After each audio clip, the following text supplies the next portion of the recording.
সূরা আল ফাতিহা। বিসমিল্লাহির রহমানির রহিম। রহমান রহিম আল্লাহ তাআলার নামে শুরু করছি। আলহামদুলিল্লাহি রাব্বিল আলামিন আর রহমানির রহিম মালিক ইয়াউমিদ্দিন। সমস্ত প্রশংসা আল্লাহ তাআলার জন্য। তিনি সৃষ্টিকুলের মালিক, তিনি পরম দয়ালু, অতি মেহেরবান, তিনি বিচার দিনের মালিক।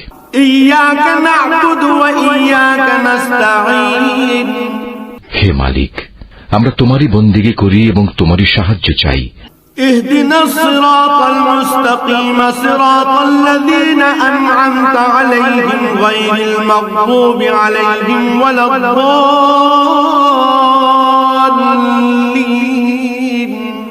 তুমি আমাদের সরল ও অবিচল পথটি দেখিয়ে দাও, তাদের পথ যাদের উপর তুমি অনুগ্রহ করেছ, তাদের পথ নয় যাদের উপর অভিশাপ দেওয়া হয়েছে, এবং তাদের পথ নয় যারা পথভ্রষ্ট হয়েছে।